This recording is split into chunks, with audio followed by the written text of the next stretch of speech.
And then we have our first phase 4 project in the form of WandaVision. The story of WandaVision largely happens about 3 weeks after the events of Avengers Endgame. Now the first 4 episodes start out in sitcom format, so it's a little hard to understand, but when you start to get to the nook and cranny of everything, Wanda is a lot more dangerous than she's been portrayed. You see, Wanda is in this town called Westview where she seems to be living a very sitcom-y life, and Vision somehow is alive, but that's largely unexplained. She has a neighbor named Agatha who tends to be nosy and always in her business. So about 3 weeks after the events of Avengers Endgame, Wanda gets word that Vision's body parts are actually being harvested and used for something else. Now this operation is being conducted by SWORD, which is an evolved version of S.H.I.E.L.D. Wanda storms the premises and eventually she sees that Vision's body is in fact being taken apart, and the sight of that completely breaks her heart because Wanda, for her, it's been about 3 weeks since she lost Vision because she was dusted. But then she leaves the facility and drives to a town called Westview where she and Vision had bought a plot of land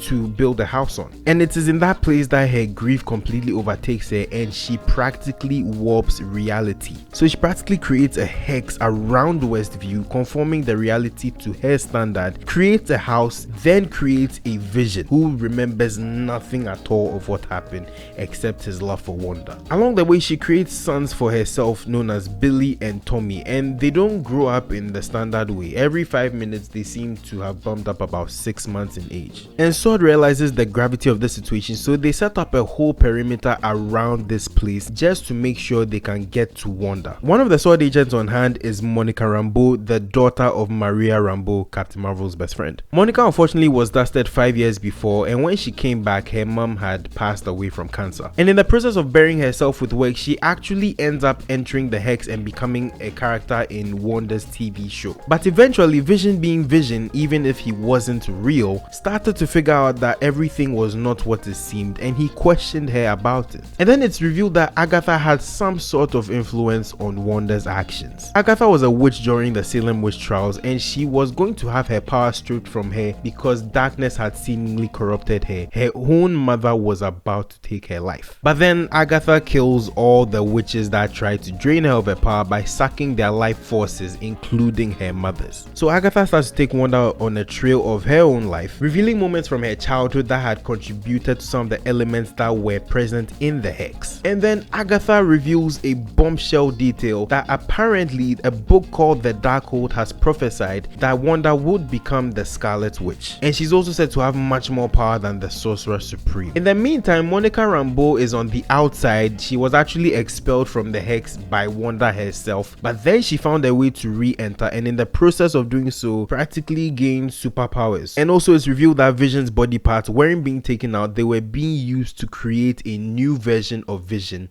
White Vision. And this White Vision is practically the same Vision, it's just that his emotions are stripped and he is not the same guy really. Largely because the Mind Stone is gone, and the Mind Stone really contributed to his sentient nature. But eventually this leads to a huge fight where Wanda actually transforms into the Scarlet Witch and defeats Agatha, but also has the difficult choice of shutting down the hex and in the process saying goodbye to the family she created out of magic, Billy, Tommy, and Vision. Wanda then is apologetic for her actions to the people of Westview, seeing as she's almost a villain at this point. And so she leaves to parts unknown, and later we see her at this cabin sipping on tea, and as she's pouring tea in the kitchen, we zoom into the bedroom to see her in astral form exploring this Darkhold book that she had gotten from Agatha, which is crazy because the only person that's ever done this is Doctor Strange, but even he did it when he was asleep. Then we move on to the Falcon and the Winter Soldier, and this is a little weird to talk about. This is practically the story of the American government refusing to acknowledge Sam as the rightful Captain America, as Steve Rogers had bestowed that mantle on him. So they go ahead and they find another guy called John Walker who served in the military, seems to be the quintessential guy to take up the mantle, but he does have a bit of a messy past that reflects in places. Largely it's a story about rejection and acceptance and trying to figure out how to move on after the events of the blip, which is what they called the snap and everybody dusting away. and then everybody coming back. But the series does in fact end with Sam assuming the mantle of Captain America as he rightfully should have. It also features Bucky Barnes, who serves as the partner for Sam in this story. You know, they have that funny adversarial relationship. In terms of implications with the MCU, we see Sharon Carter's character become the power broker who runs a whole country of sorts called Madripoor, and also has ties with the US government to practically do anything she wants. It's a little insane. And then we also introduced to the character of Contessa Allegra Dufontaine, who is sort of amassing her own version of the Avengers. Sort of. So she gets John Walker a new suit and he becomes US agent. And then we move on to Loki. Now Loki is a bit of an outlier when it comes to the timeline because it's practically happening at all time, but I'll explain that. So Loki picks up right from that moment in Avengers Endgame where they botched the attempt to get the Tesseract and it fell into Loki's hands and he transported away. Loki actually ends up transporting to this desert before the TVA, the Time Variance Authority, comes for him and puts him up for trial. They then do this very weird thing where they erase that particular reality, and Loki is sentenced to be pruned, and pruning is practically you being made extinct because you are a variant that may cause trouble to the timeline. But there is one TVA agent named Mobius who decides he wants to take Loki on and use him in a beneficial manner. So he then makes Loki his partner, and then he reveals to him that Loki has a female variant that has been causing trouble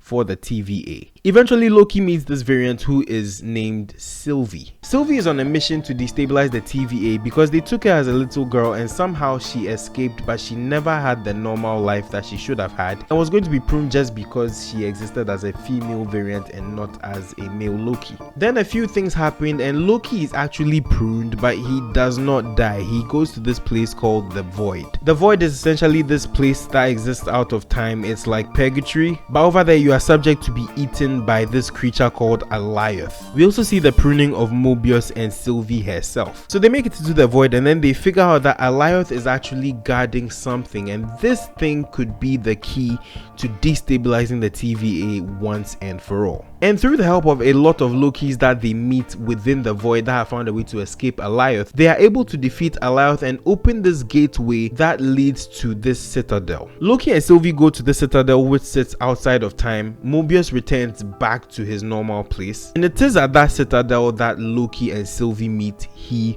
Who Remains. And He Who Remains explains that he is a scientist that once was on Earth who eventually discovered that there were universes stacked on top of his own, and at the same time other variants of himself were discovering the same thing, and he made contact with those variants. And eventually greed and the need for power got to some of them and it started this multiversal war. In the midst of this chaos, he finds the creature Alioth, weaponizes the creature and uses that creature to defeat every other variant and be the one that stood above the rest. And so he was able to harness the timeline of the universe into one cyclical piece that goes round. But then he offers Sylvie and Loki with a choice: take over his work or kill him, and you have a multitude of his variants come after them. Loki and Sylvie get into a little bit of a fight that Loki does not want to partake in, but it does end in Sylvie sending Loki back to the main timeline and killing He Who Remains. But right before they could even get to fighting, the timeline itself started to branch into multiples. And this is not something that was foreseen by He Who Remains. It took him by complete surprise. When Loki returns to the TVA, he goes to his friend Mobius, and Mobius can't seem to recognize him, and he realizes that everything has been turned upside down. Our next installment is Black Widow, and this happens not too long after Civil War. You can skip this movie if you want to. It's not entirely consequential except for the post-credit scene. So this covers the story of Natasha Romanoff and looks into her history and how she got into the Black Widow program. It also introduces the characters which were her family, particularly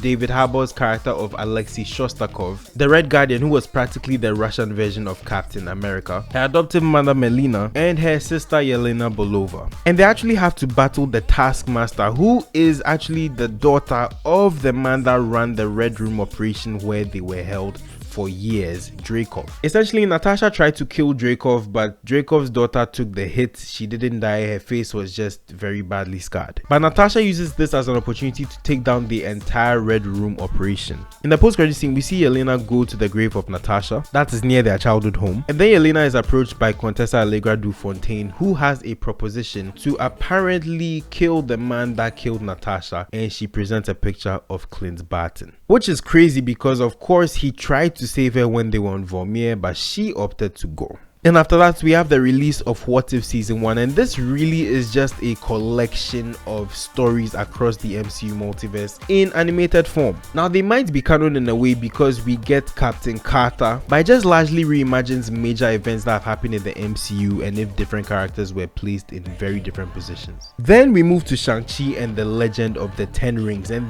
this actually gives the proper story of the 10 rings, not exactly the BS we got with Iron Man 3. So it shows how this man Wenwu was able to appropriate these 10 rings. No one knows where exactly he got them from, but he used them to conquer lands. And eventually he meets this woman in a forest who he falls in love with after they have a bit of a romantic fight, and they end up having 2 children, Shang-Chi and Zhu Xiling. Now, after starting his family, Wenwu decided he wanted to stop everything he was doing initially and start to focus on his family a lot more. But unfortunately, some disgruntled people from his past came to his compound and killed his wife, and this reignited that evil side of Wenwu. So he starts to train Shang-Chi from an early age to practically become an assassin. And then Shang-Chi is sent on a mission to America when he's about 14 years old, but he doesn't come back. And in the US, Shang-Chi has a best friend, Katie, and then he starts being pursued by his father's henchmen, and eventually it leads to him reuniting with his father, who brings him back to his home. And along with his sister, he explains why he brought them back, because he believes that their mother is still alive and communicating with him. And whilst they're around, they find this very hysterical man who turns out to be Trevor Slattery from Iron Man 3. Wenwu actually went and captured this man after posing to be him for so long and brought him to his compound because he thought he was funny and could be a jester. So Shang-Chi, Katie, Xiling and Trevor eventually escape the compound and go to the forest where their mother met their dad. And they go to a place called Ta Lo, which is where their mother was from. There it is revealed that the 10 rings that their father possesses is actually starting to corrupt him because there are evil entities from another dimension that are trying to communicate with him. But then Wenwu makes it to Ta Lo, and then they get into a massive fight, like Doctor Strange level fight. Wenwu goes to this place that's supposed to be a gateway for where his wife is supposed to come back from, only to release these extraterrestrial looking octopus things. He also gets into a fight with Shang-Chi, but Shang-Chi defeats him and takes the 10 rings away from him, and Wenwu's soul is sucked out by these octopus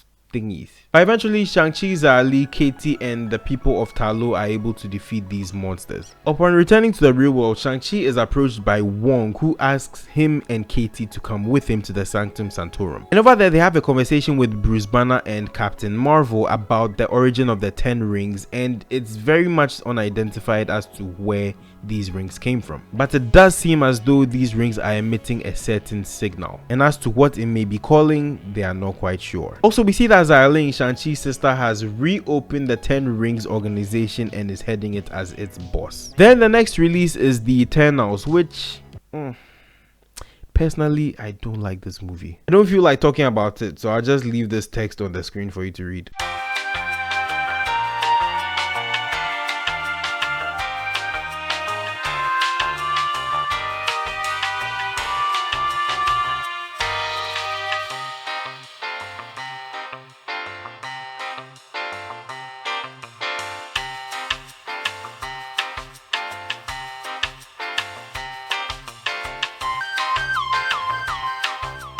Then we move on to Hawkeye, and in Hawkeye, Clint Barton is dealing with hearing loss. This happens about a year after the events of Avengers Endgame, and he's trying to make it home to spend time with his family. The only problem is there is this girl, Kate Bishop, who idolizes him, who kind of gets into some trouble with forces that she didn't foresee, and now it's his duty to protect her as much as he possibly can. A lot of this is tied to her mother's shady dealings with a man who eventually is known as Kingpin Wilson Fisk. Is this series consequential to the MCU? maybe Kate Bishop is now an Avenger, sort of. She's the new Hawkeye, but that's really about it. And then we move on to Spider-Man No Way Home, also Spider-Man Endgame, if you really think about it. This picks up directly from where Far From Home left off. Peter is having to deal with his identity being out there now. He's losing his opportunity to go to MIT with his friends, and in his bid to make things right, he goes to visit Doctor Strange and asks if there is a way by which he can restore everything properly. And against the advice of Wong, Doctor Strange casts this spell called the Runes of Kpakpo. It's supposed to make everybody forget that he is Spider-Man. But then they botch the spell about 6 or 7 times, and a lot of entities are brought into this reality. So Peter goes ahead to try to meet this woman from MIT who has some sway with admissions, trying to convince her to at least let MJ and Ned go to MIT, even if it means he doesn't have to go. But then the bridge they're on starts to experience this disturbance, and they realize in fact that it is Dr. Octopus. He gets into a fight with Peter, thinking it is his Peter Parker, but it's clearly not. And this moment adds another movie to the MCU indirectly, Spider-Man 2 from 2004. In this story, we meet Dr. Otto Octavius, who is a scientist who is trying to harness the power of the sun in the palm of his hand. But like always, his experiment goes wrong. These artificial arms get stuck to his body, and he becomes a bad guy because the inhibitor chip that was supposed to control these tentacles is shattered, and so the tentacles end up controlling him and make him do some very, very bad things. But unfortunately, Otto died at the end of that movie trying to drown the fusion reactor that he had been working for so long on. So then Otto realizes that in fact this Peter Parker is not the Peter Parker that he knows, and somehow he is captured. But then we hear a cackle, and that follows with a pumpkin bomb exploding on the bridge, and we see the Green Goblin. And yes, once again we have to talk about Spider-Man 1 from 2002. This is the original Peter Parker origin story. We see the death of Uncle Ben, we see Willem Dafoe become the Green Goblin, and you guys know Spider-Man 1, I really don't need to get into that. But somehow they are transported instantly, and Doctor Strange then reveals himself as having been able to capture other people, specifically the Lizard from the Amazing Spider-Man 1. Later, Peter is also able to capture Electro from the Amazing Spider-Man 2, as well as Sandman from Spider-Man 3. And all of these villains start to realize that they were all taken from their own timelines just before they were about to die. But then there is another conflict, because whereas Doctor Strange wants to send them back to their realities to die, Peter believes they all have a chance to reform. And so he takes on Doctor Strange, uses some geometry to trap him in a mirror dimension, and comes back and tries to go and help them out. So then they are all in Happy Hogan's apartment. They're able to cure Doc Ock, but then the Green Goblin resurfaces from Norman Osborn and he causes a whole mess. Unfortunately, this leads to the death of Aunt May. Meanwhile, Ned and MJ are trying to figure out what's going on with Peter and if they can do anything to help. Peter actually gave Doctor Strange's sling ring to Ned, and Ned starts playing with it and he mistakenly opens a portal, and this portal leads to someone who is wearing a Spider-Man suit, who is then revealed to be Andrew Garfield's Spider-Man. You know, the Amazing Spider-Man. And in as much proof as he gives, they still don't believe that he is the real Peter. So then he tries to open another portal, and this time we see Tobey Maguire Spider-Man. Good God, I always get chills when I remember that. Then they go to Peter, who is crying on the rooftop of their high school, where he meets up with these Spider-Men. Eventually they start to bond over each other's similarities in seconds, and they start to find a way to cure these villains. And so at that point the story is them trying to cure these villains, luring them to the Statue of Liberty, which has a facelift of the Captain America shield now. And eventually they are successful, even curing Green Goblin. But then Peter has to make a choice to save this reality as it is fracturing, and so he decides that he has to sacrifice his relationship with MJ and his friendship with Ned, only so that they forget that he is Spider-Man at the cost of making sure that all of the mess goes away. And this is exactly what happens. Everyone goes back to their realities and everything seems to be fine. So now we live in a reality where even the closest people that knew Spider-Man know he exists, but they don't know who he is. That's very dark. And in the post-credit scene, we see Eddie Brock from the Sony Marvel universe, who is trying to get the hang of what happened to him. He was actually transported at the end of Venom Let There Be Carnage into this reality. And as quickly as he came, because of the spell, he goes back, but unfortunately, he leaves a piece of the Venom symbiote. So that's lurking around in the MCU somewhere. Also, another movie ties into this movie, which is Morbius. Specifically because we saw saw the same universal fracturing VFX thing at the end of No Way Home appear in this movie, and Adrian Toomes the Vulture is transferred into this reality somehow. So then he approaches Dr. Michael Morbius with an offer to go after Spider-Man in that reality. And then we have the story of Moon Knight. Moon Knight is the story of a man with dissociative personality disorder, and he goes by the name Stephen Grant or Mark Spector. Initially, we get the perspective of Stephen, who really doesn't understand what happens, but he misses days at a time and finds things changed anytime he gets back to consciousness. Eventually, he meets his other identity of Mark Spector, who is a trained mercenary. And his backstory is he is the avatar of the Egyptian moon god Khonshu. Basically, he was losing his life and Khonshu offered him the choice to live again at the expense of doing his bidding. And this is what transforms him into the Moon Knight. The main emphasis is a man named Arthur Harrow, who is trying to unleash another Egyptian god called Ammit. Ammit has a very different philosophy about how people should be judged in the underworld. She would rather prefer people to be judged on the spot even before they commit certain crimes, and rather than give them the chance to reform, she'd rather take them out. This is a really great series and I would encourage you guys to watch it. And then we get to Doctor Strange in the Multiverse of Madness, which features a new character, America Chavez. So basically, our Doctor Strange has this dream about being chased by this ribbon monster and getting killed whilst he is with America Chavez. Now, as he attends the wedding of Christine Palmer, there is a disturbance in New York City. He goes to attend to it only to reveal a monster known as Gargantos, who is trying to abduct this girl, who turns out to be the same girl that showed up in his dream. Eventually, he and Wong, who shows up later, are able to defeat this monster. And then in talking with America Chavez, they realize that dreams are in fact windows to an alternate reality version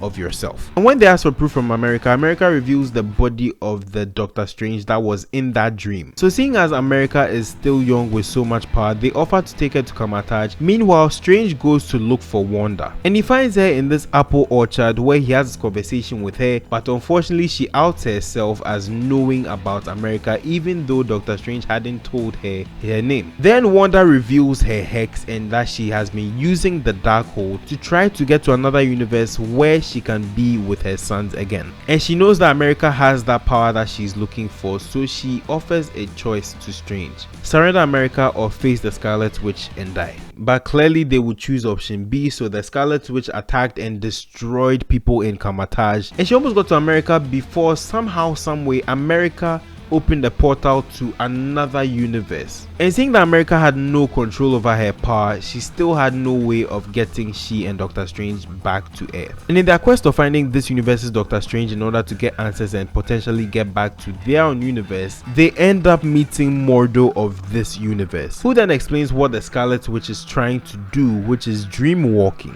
So you are in fact possessing the body of your variant in another universe in order to serve your purposes. But what they don't know is Mordo has drugged the tea that they are drinking, they fall unconscious, and then they end up in this facility which is known as Illuminati HQ. And then they meet the members of the Illuminati: Blackguard Boltagon, Black Bolt, the king of the Inhumans, Captain Carter, who is practically the Captain America version of Peggy Carter, only she has British stripes because she's British. Then Captain Marvel, who in this universe is actually Maria Rambeau, Mordo himself, and the smartest man alive, Reed Richards of the Fantastic Four, and the seventh member, Dr. Charles Xavier of the X-Men. Now this is not the Charles Xavier from the X-Men movies that Fox produced. This is actually a variant of the X-Men 97 Charles Xavier. So they explained that their version of Strange actually tried dreamwalking and had caused the destruction of another universe, and in their eyes, Doctor Strange is the most dangerous entity in the entire multiverse. Now the Illuminati are located on Earth 838,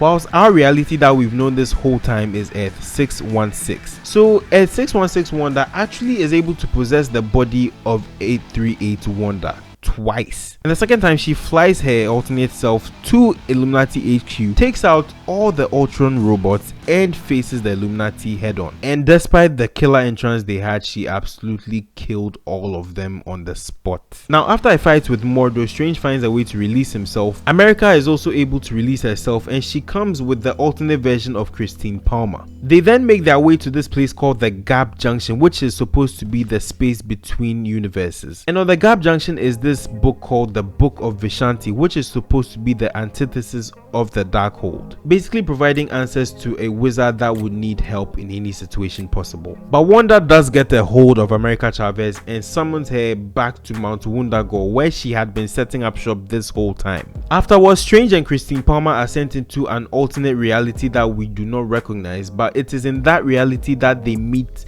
Sinister Strange, who tries to kill our Stephen Strange, that's 616 Strange, but ends up being impaled and dies in the process. Before he dies, however, he does warn Stephen that the Darkhold extracts a heavy toll on its reader, and this heavy toll would come in the form of dark spirits that would try to suck your soul down. Now Strange realizes that in order to stop 616 Wanda, he has to dreamwalk using the dead body of the Strange that he had seen in the dream before, and so he uses this body to get to Mount Wundagore, where he meets the Scarlet Witch. And after giving America a pep talk that she needed to gain confidence in herself to control her power, she decides to show Wanda the effects of what she has really done. And she does in fact realize that the 838 versions of Billy and Tommy see her as a witch and do not want her as their mother. And so, ashamed of all the harm she has done, she decides to destroy the Darkhold and the temple on Mount Wundagore. Now there's this bright red flash, so some people have speculated that the Scarlet Witch killed herself, but unless you see the body, they are not dead. Scarlet Witch is probably somewhere else, we just don't know where. And then in the closing moments of this movie, our Doctor Strange finally realizes what Sinister Strange was telling him all along, and he gains a third eye. In the post-credit scene of this movie, we see Doctor Strange taking a stroll when he is approached by a woman named Clea, who lets him know that he has caused the destruction of another universe and he is going to help her fix that. She then cuts through the reality of 616 to reveal the dark dimension that we saw in the initial Doctor Strange movie. And then we have the series that we are on now before Thor Love and Thunder, which is Miss Marvel. Miss Marvel is basically the story of Kamala Khan, who gains powers after putting on this bangle that her grandmother had sent her. In the course of the story, she is really trying to figure out what her powers are, how to control them, who she really is, and how to navigate her life as a teenager. The series is midway through its first season, so I can't really dive into that. Go check it out for yourself, you will love it. And so we love the MCU for what it is, a universe that gives us stories that we can sink our teeth into every single year. Hopefully my explanation of it has made you watch this video in its entirety. I've been Kpakpo and I will see you in another video. Take care. Bye. Sleeping on me at my feet is where you'll lay. And take your head down on your knees like you pray. It's cool, I continue to kick, push like Lupe. But if you ain't grinding with me now, the grind is